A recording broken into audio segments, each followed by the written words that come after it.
In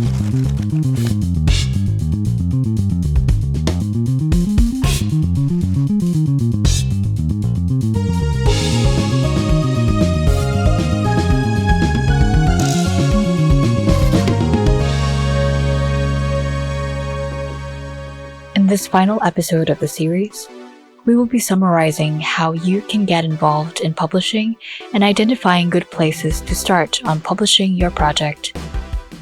We will be speculating on the future of art books in an era of volatility. We will discuss the challenges ahead and the ways in which art book publishing can continue to flourish. Specifically, we will be addressing how publishing is affected by ever-changing formats and our attention ecology as a society. In the conversation segment of this episode, we will be speaking with Renee, Ting, and Denise from the Singapore Art Book Fair team. They will share more about their experiences and to consider how art book fairs are a key channel in the publishing scene and a way into the self-publishing circuit. The key learning points of this episode are: how can you manage and anticipate all the processes of publishing your art book? What is the future of art books and publishing? In previous episodes, we have shared with you different approaches to and parameters for making art books, as well as strategies for conceptualizing, collaborating, producing, marketing, and distributing. The preparations of art books is a complicated affair. There are many stakeholders involved, including yourself. Even if you choose the route of self-publishing and hand-making your own book, there will still be interaction with your audience as you share more about your work and answer their questions. You may also need to reach out to various people in the process of realizing your art books. Being able to make time for all these moving parts of the process needs some management and skill. In this final episode, we place emphasis on the importance of giving time to the process of developing your own project and how to prepare yourself in this journey of making art books. There are many facets and moving parts to working on an art book. Working with collaborators can be enriching and exciting, but this will also require you to manage your team. Ensure that they are aware of the timeline and expectations, and that they are coping all right in the meantime. Managing the workflow is one of the key areas to keep in mind, especially when considering how complicated the process of art books can be. Considering your processes, there will be a few things to keep in mind. Responsibilities. It would help to clarify you and your collaborators' roles in this project, such as who will be liaising with the printers and who will be handling sales and inquiries across different platforms. Timeline. Timelines may be difficult to manage and plan for, but they also help to put everyone on the same page and let them know how much time they have to work on particular aspects of the book. It would be good to make sure that everyone is familiar and comfortable with the timeline. Also, it will be helpful to ensure that there is enough lead time for processes such as copy editing, checking in with artists, and troubleshooting with designers and printers. Communication. Consistent communication with key players and collaborators in your project is incredibly important. For instance, some key questions could be: have you updated your collaborators on the latest developments for the project? When approaching booksellers or bookstores to sell your books, have you taken note of the consignment model that the seller operates by and kept a written record of the agreement between both parties? At the same time, before the publication goes to print or production, are there any parties or stakeholders that need to look over it, such as your exhibition venue, contributing artists or writers, or the funding body? Be extra careful. It's always better to err on the side of safety and exercise greater care in various aspects of your publication project. Whether it comes to copy editing, printing out a copy to check for typos, asking for a second pair of eyes from someone to go over the publication, and double-checking aspects of the print with your printer, it is always advantageous to err on the side of safety. Celebrating the outcome. Still, even with the 1,000,001 things on your mind to look out for, it should not take away the pleasure of working on your book. If perhaps there are mistakes in the final print, are they something that can be treated as negligible and better regarded the next time around? Or is there a cost-efficient solution? Oftentimes, a lot of trial and error is needed in processes like these. How your art book has turned out may or may not be how you envisioned it, but it is the product of your effort and the labor and care of yourself and your collaborators. It would also be important to express your thanks for whoever is journeying alongside you on this project. References and mood boards may be a part of your process in terms of trying to explain your concept, your editorial vision, and the style that you may be going for. These are important reference tools that help you identify possible directions forward and what might be suitable for your project. However, it is important to take a few steps away from these references and to maintain a healthy relationship with your mood board. Identify a few characteristics with your references that are in common with how you would characterize your future publication. Extend from your sources and work towards visualizing and translating these characteristics. Ultimately, while aesthetics and visuals are a key part of the art book making process, they should not take entire precedence and dictate all other aspects. The decline of print media has sparked questions of whether online news media will be the dominant mode of information consumption. The constraints of traveling to large-scale international art exhibitions and physical art spaces due to COVID-19 has called long-standing formats of visual art presentation into question. But we also have observed that art book fairs become increasingly relevant as an alternative space for art to be distributed and accessible to a wide audience.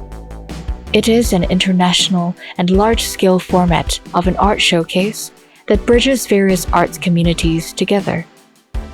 As art books usually involve the practice of self-publishing, taking up space and making space for yourself is especially important for artists who do not feel represented in the mainstream publishing scene.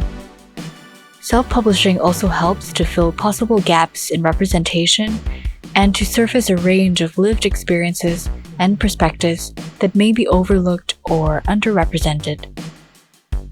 Forecasting the future. Here are some of our thoughts on the future of art books and publishing. First, a move towards blending the analog and virtual. As digital formats become increasingly common, artists are also getting more familiar with augmented reality, coding, and virtual experiences. These contribute to the variety of ways in which artists can explore facets of their creative practice. While it seems like the world is moving from the analog to the virtual, it is more likely that these two formats will coexist and work in tandem with one another as they cater to different reading experiences.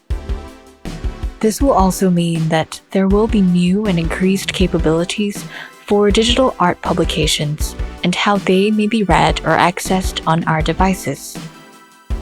With the prevalence of social media and the development of our mobile devices, how we scale our content would become more commonplace.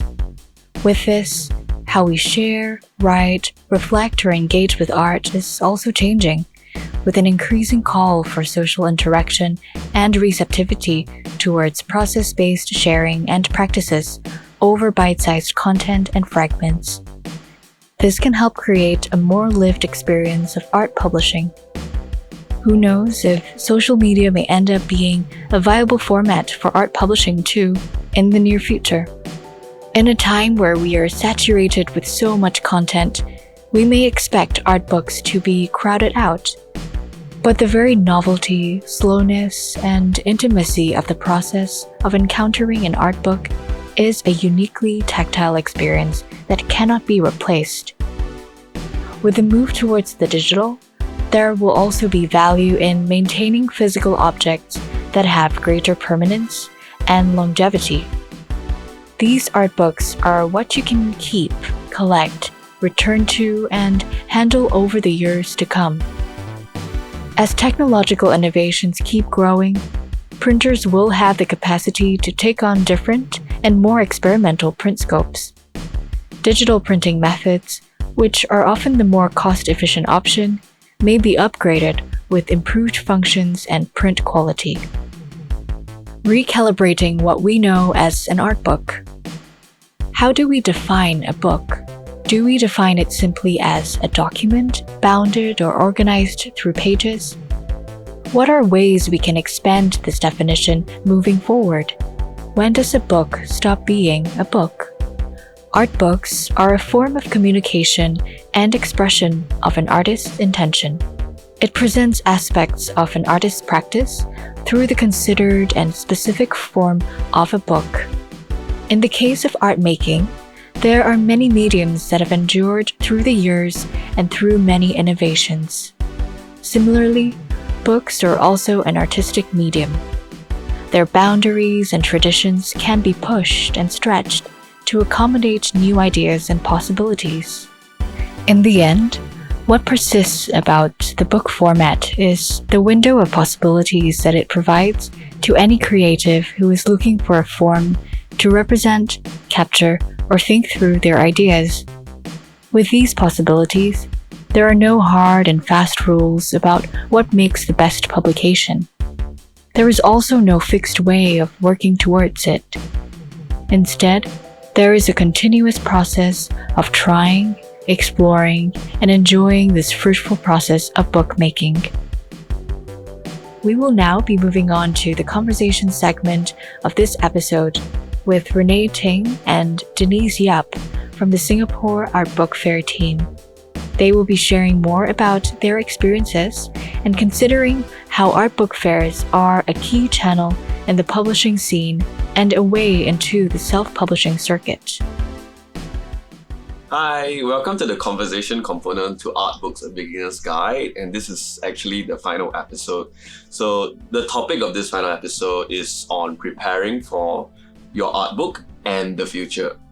With us today is Renee, the director of the Singapore Art Book Fair. Yay! Hey! Yay! There's also Denise, who is an artist. How do you find the art book landscape in Singapore? Very young.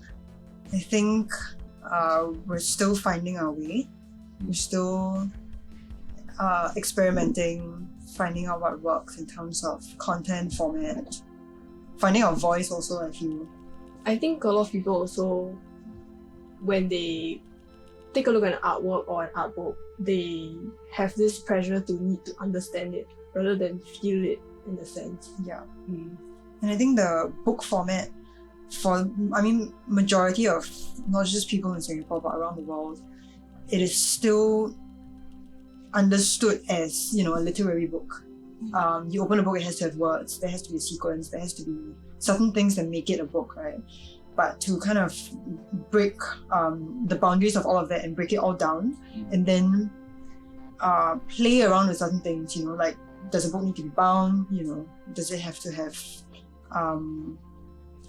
text? Does every page have to be filled? I think these are things that everybody is still trying to figure out and understand. What are some spaces and developments in the local art scene that you have observed contribute to the interest in publishing in the arts? I think a lot more initiatives, collectives are turning to, publishing and the art book format in terms of their practice. So say like the book show, they do open calls for photo books. They used to do open calls for zines as well. There are a couple of workshops that are happening that are also they also teach printing, printmaking, and things like that. So I think that every small thing that everybody is doing in the community is adding to this ecosystem of art book making and publishing. What are your predictions of the art book landscape in the near future? Artists are becoming more keen in terms of exploring the book format as a form of their practice. So they are starting to think alongside, say for example, setting up an exhibition.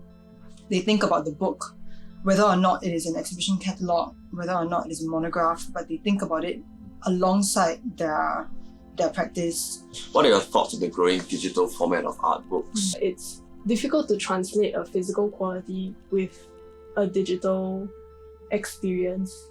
Each has their own qualities and should be used for their qualities.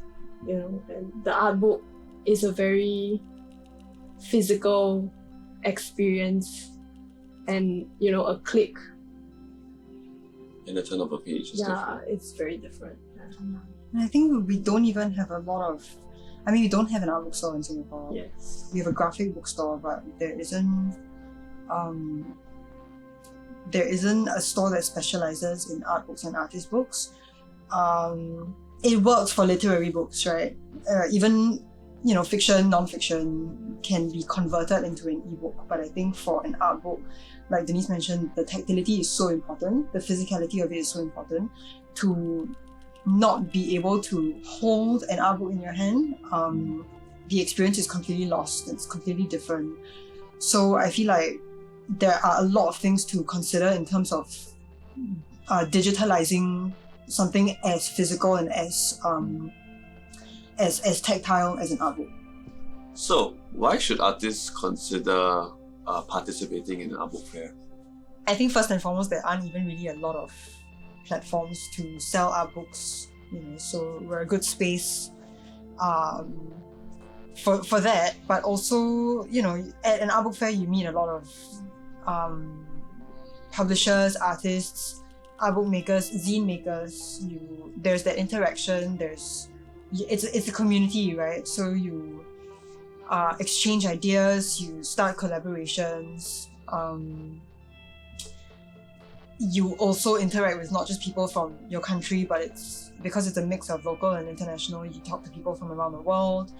You interact with the customers and the visitors and things like that. So, what is one advice you would give artists when they are exhibiting at a fair? Talk to your fellow exhibitors, talk to the visitors, talk about your books. People come wanting to know more. They come curious already, so they are sometimes shy to ask about the books, but they do want to know about the books. What would be your advice to artists who are interested to distribute their art books internationally? Participate in international art book fairs if you can. Especially for the ones that do lower print runs. So there's usually, more often than not, there's always a few, one or two, either the Singapore Art Book Fair ourselves or the book show also travels to international art book fairs. So, if you can write on those and sell it through them if they're going. If you're doing higher print runs, for example, Hoko, find a distributor. They take quite a high percentage of your sales, but they do the legwork for you in terms of distributing internationally. What are your thoughts on publishers for artists? Do they need a publisher? It's a common misconception that one needs a publisher to publish a book. You don't. You can do it yourself. Print it from your printer at home, in your bedroom, in your office. Staple bind it. You can do it might be more difficult to distribute, but you can do it yourself. The profits all come back to you. You kind of just cut out the middleman. I think publishers are sort of like the gatekeepers of books sometimes, and when there are gatekeepers, they are usually reserved for, certain kinds of books or certain kinds of works. But why we encourage DIY publishing so much is because we need that form of freedom of expression. But in terms of maybe thinking of the pragmatics also of sending your books overseas and the returns that you get, what are your thoughts on, or any advice with regards to what they should kind of be particular about, like profits and all these? Advice, advice is supposed to be helpful, right? You won't make money from it. That's helpful. Don't go into artwork making thinking that you're gonna make money from it. It's not a profiting venture. But it can be. It can be, but when you're starting out, you need to expect to not sell like 100 copies in a week. I think that it's good to note that because the nature of art books and art book fairs and the format of it is so new, that people are still trying to figure out and still trying to understand it. As art book audiences yourselves, where you guys do collect art books, what are some qualities you actually look out for when you're actually thinking about buying one? Content, format, usually things that push boundaries. Any things examples? that also, so there's actually this book called Shuangxi. It's by a Chinese publisher slash distributor slash bookstore in Ningbo, China. They're called 假杂志, and it's about it's a photo book compilation of Chinese people smoking at weddings, smoking and drinking at weddings. It's all in this little box. Yeah, so it's in the form of a cigarette box because it's about smoking. I'm going to open it. For the first time? For the very first time. Oh my god. This is a very shock feeling, you know. You unbox Thank you. Let's hold it up a bit higher. Ooh. Yeah. So there are even like ashes, it seems. There are even like these tobacco flakes. Another box? Another box. So it looks like that. Ooh. Yeah, so it's a whole block and Gold gilded on the side. And all these like film photos are just people like excessively smoking at Celebratory events. yeah, mostly Wedding. weddings. Ooh. You know. Really? Smoking the same? Yeah, that's the same. Yeah. Ooh. So this is great. I think it stays true to not just the theme but the format. Everything just ties in very well. Yeah, it's really interesting. Nice.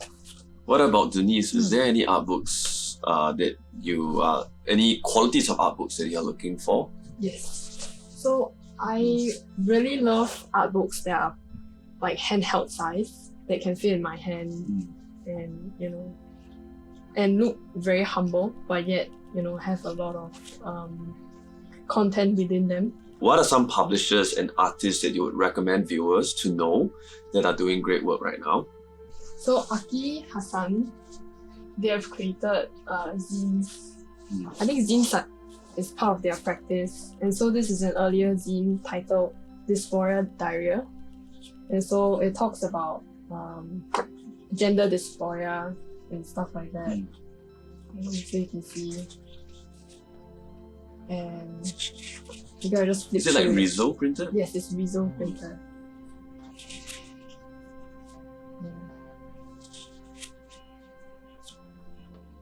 Because I enjoy social political works, and I think this also speaks to me on a deeper level.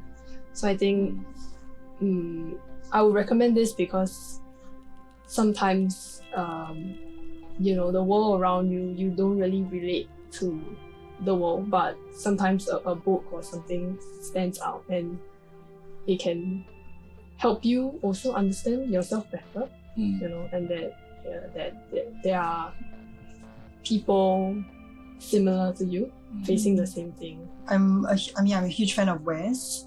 So Wares is a publisher, bookstore, info shop, publisher, library, artist in softball stats. How many books have they done? I think they've done 2, if I'm not mistaken.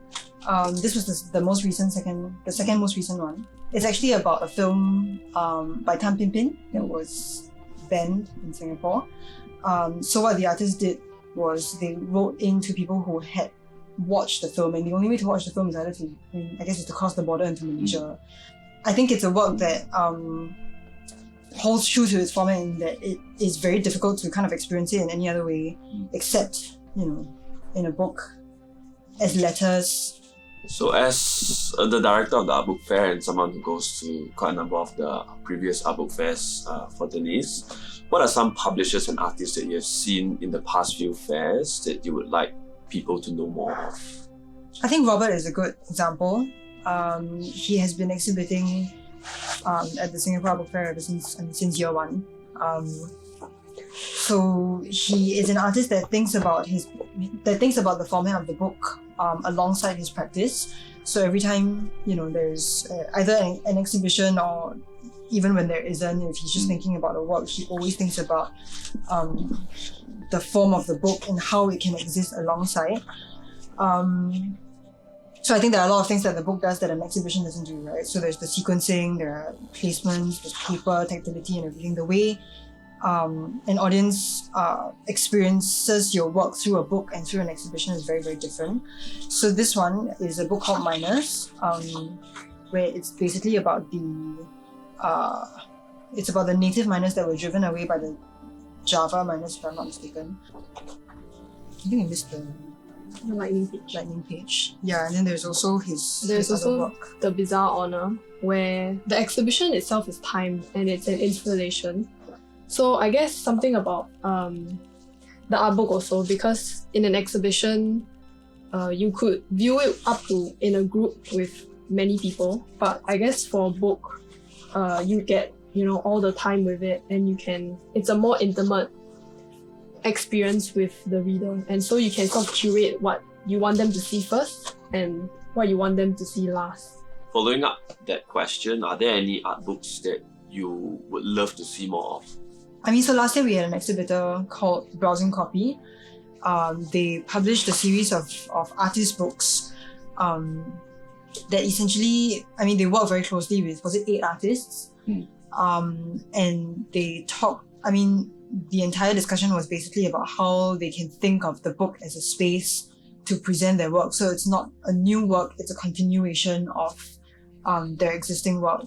And I think a lot of the art books and art publications that we see today are very much tied to exhibitions and shows, and there's always there's just always a very standard reason and format for it. But I think Browsing Copy just kind of was a very fresh it was a very fresh idea when it was a very fresh initiative when they came up with it, and they were exhibiting at the art book fair.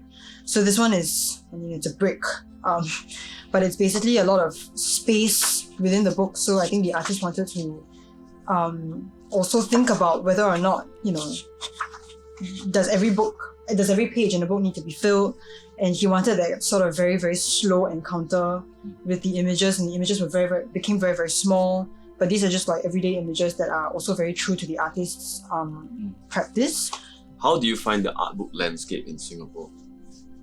I think we see a lot more designers, even photographers, making books more so than artists. Whereas for artists, the very first thought is how to set up an exhibition, right? They think of their work in the context of a space, of an actual physical space, an actual exhibition.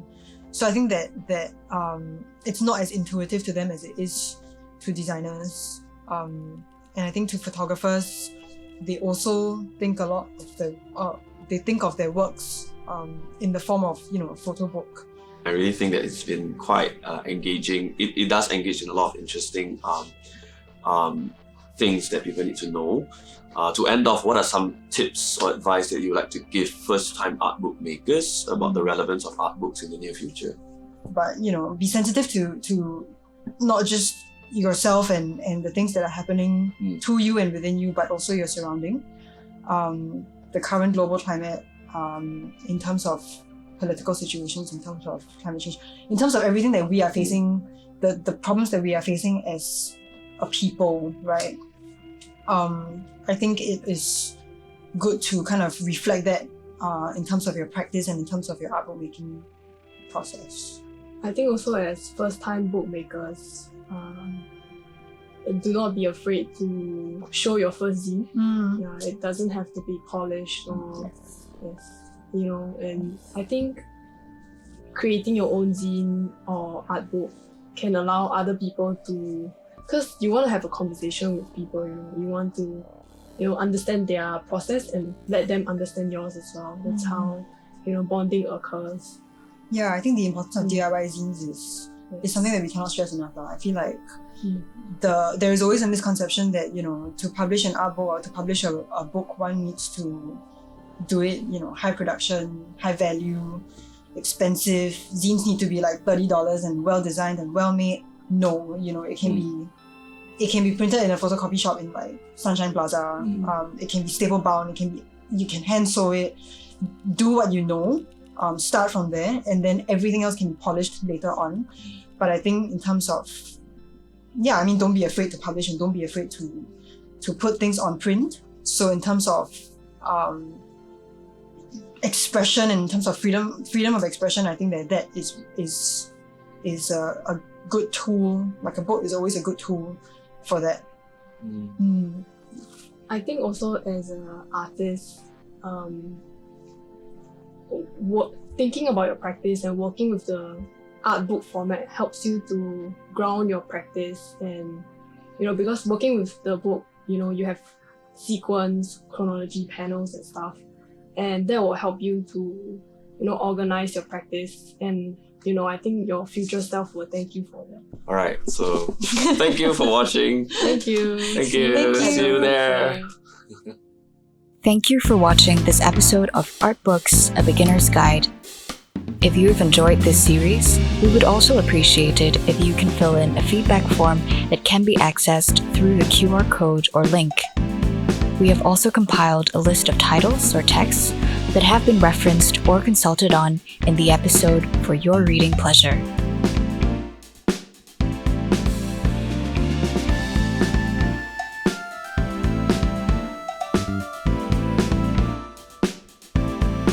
See you next time.